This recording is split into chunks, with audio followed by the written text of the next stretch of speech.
Please welcome to our show the one and only U.S. Senator Cindy Hyde-Smith. Good morning, ma'am. How are you? Good morning, Paul. We are good. Trying to stay warm here in D.C. Pretty cool today. Storm front coming through here a little bit later on, so that cold front is probably headed your way also, and even colder. There are so many things to talk about. I do want to compartmentalize this and make sure that on your list of the top things that you are doing in Washington, D.C., I don't get all the way through this without capturing that. What do you think that the top thing is on your plate as far as this week is concerned?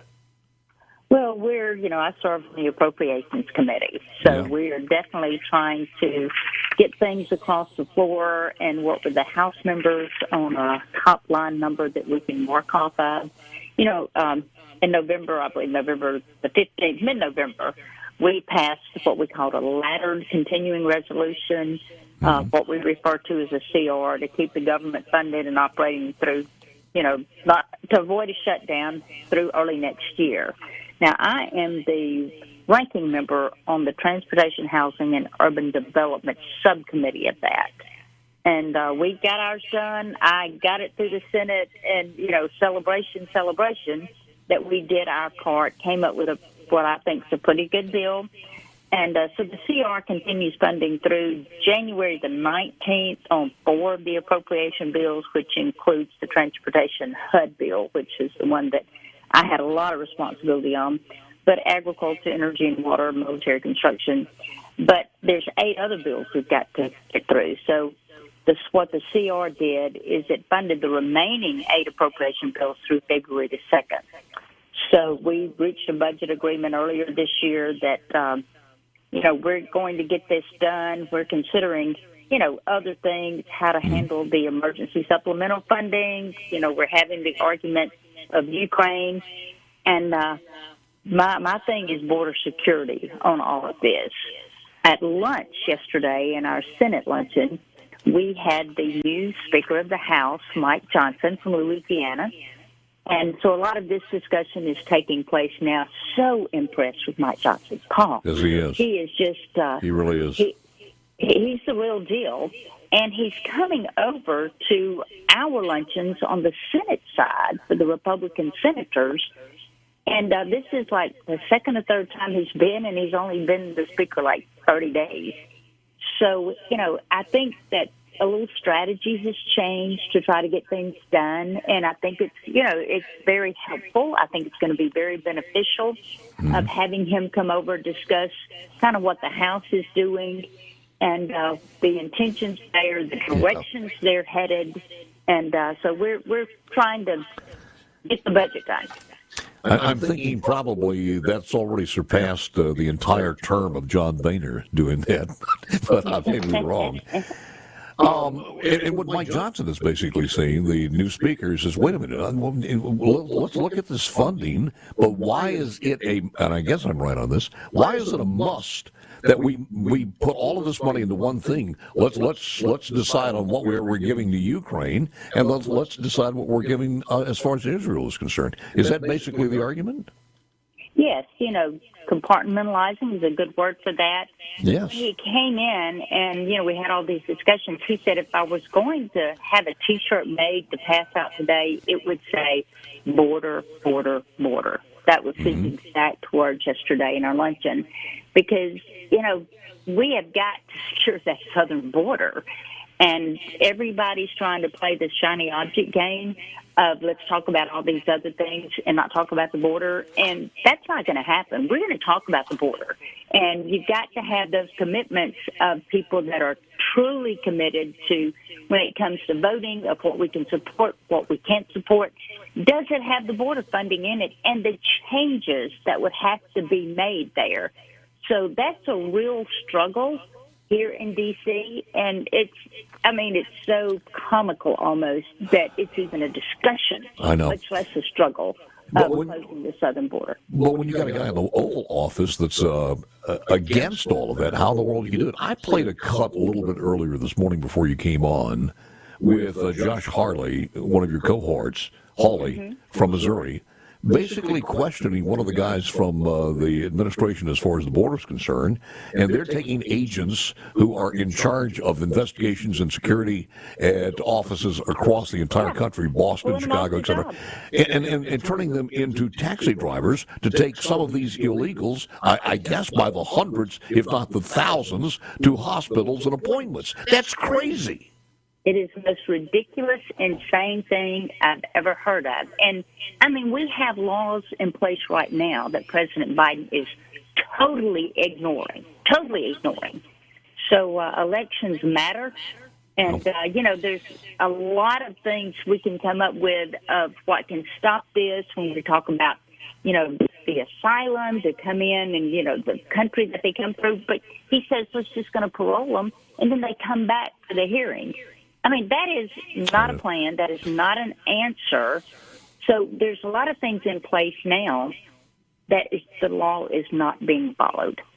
We could do something, totally the opposite, but that would be doing what Trump did, and that worked. So therefore, it will not be done. I got to ask you this.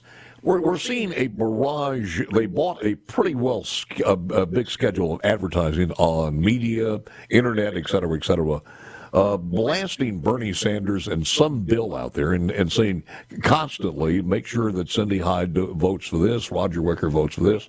And I don't understand what it is, and sometimes you don't know who's buying these things, whether it's a good deal or a bad deal. But are you familiar with what I'm talking about? Oh, absolutely. Everybody at my church, everybody everywhere is saying, what is the deal here? Explain that to us, Lucy.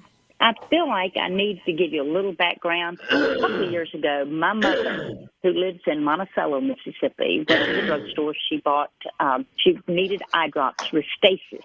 So many people are familiar with that. Yes, absolutely. Well, she paid, we're talking about a tiny, tiny ball, less than an ounce, not even an inch tall, $549.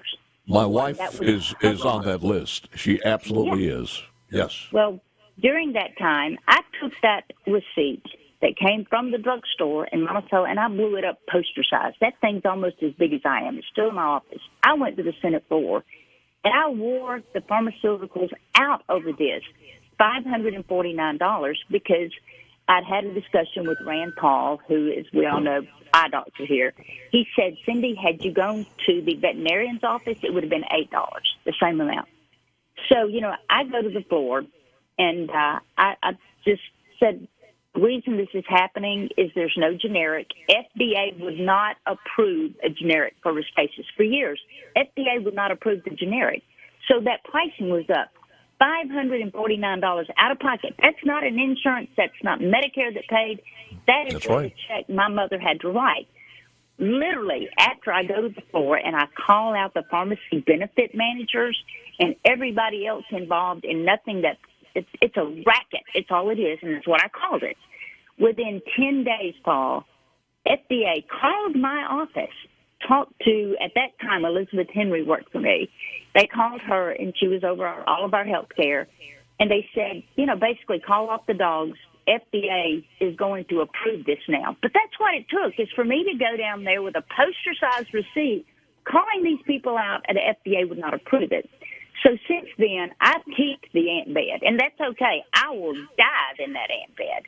But since then, we have these companies that are coming after me because I am going after the pharmacy benefit managers, which, the market is just highly consolidated, and the three largest PBMs control about 80% of the market share. Yes. So I've ordered investigations. Everybody knows. We have one segment left here before we are taken away from break here. But kind of explain I am not on Bernie Sanders' bill. I have co-sponsored for the bill, actually, but I am not on Bernie Sanders' bill. So that's not true. So I guess what you are going to do is vote against it or for it. I have no idea, but in which way should we go? And we'll talk about that when we come back with some music. Limited time. Let me get back to U.S. Senator Cindy Hyde-Smith. So Bernie's bill, here's what I'm confused about. Why would Bernie write a bill? He's the anti-corporation guy, the big guy. He's the socialist for the little guy. What's his bill do? Well, His bill is a pretty large bill, and I assure you there's very few things that he and I could really agree on, and I certainly don't agree on the largest part of that bill. So, I'm not on it. I've never been on it. They're just putting us together because anybody that's going after the pharmacy benefit managers, these ads were launched just to do that. But, it's not just me. I think it's Holly and Britt from Alabama, Braun, Indiana, Tuberville. There's several that they're going after that's trying to bring transparency to this to make a difference when I have Mississippians that are deciding whether they need to buy their medicine or pay their light bill. So it's really all of us that's going after those practices. And I'm just obviously very skeptical of anything Bernie Sanders presents as critical legislation to reform pharmacy benefit managers. But, it may include some transparency that we agree on, but I cannot go along with his overall complete bill. But anybody that is trying to get the transparency there, I just think they're in the same direction that I'm headed in to try to bring this under control. Well, I know this is not going to resonate with a lot of people out there, younger people, but you have to be careful when you hear these ads because it's almost like Uncle Remus and the rabbits is just asking for this and that, and it would be the worst thing in the world, and all of a sudden you give it to them, and the rabbit's gone. and for you folks who don't know that, I don't even know where you can go back and read Uncle Remus because it's gone. U.S. Senator Cindy Hyde-Smith, one of the things that you have is the Black Vulture Relief Bill or Act of 2023. I didn't know this. It's against the law to kill a black vulture? Well, when you have your buzzards, your endangered species, your several things, but, you've got to get a permit to do that.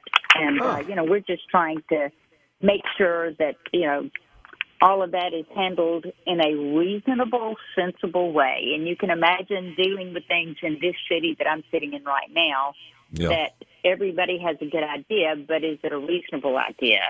And, let's make sure that the things that happen are for the right reasons, and the overreach, the overregulations, the things like that. But, it's amazing the things that we have to cite out to those who are in control of, we got to do something reasonable. Are we tiring as far as some of the Republicans as far as the Ukraine war and some of the money we're sending them? Well, right now, we have a lot of people that have said, take care of the southern border, we're going to stand with Israel, but there's so much of this pie we can slice. And that is definitely the conversation here. Paul, yesterday, I always like to talk about things that are going on this week also. Mm-hmm. And, of course, that's part of it. But yesterday, I sat in a hearing to watch cell phone footage of Hamas when they came into the state of Israel. It is, the warnings that you see when a movie starts off that this may be violent. There could have never been enough warning. But we walked in, eyes wide open, saying, I want to see the footage. Unbelievable what Hamas was to sit in there and watch that. Did you actually see some of the film, video, or photos as far as the babies? Unedited. It's those. I don't even think I would do that. I mean, how in the world can you sleep at night having those images going through your head? So much of it, I would have to look at the floor. But I think we need to know the reality of this, the harsh reality of this. And who can support Hamas is just beyond imaginable.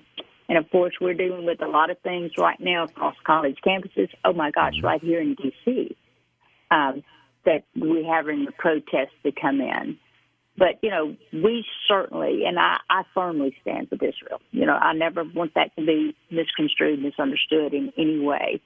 So we are certainly looking at the bills of what they need to stand with them, but also with the rationale, the clear thinking of we have our southern border here as well when we're working on defense. I would agree with you. It is number one. How we do that without the acquiescence or the help from the White House, too, is is tough, and we know that. That's why we are where we are now. Look, I wish we had more time. I do appreciate it so very, very much, and anytime you need us, give us a call. Well, and I want to tell you, I don't know Lance. I haven't met him yet.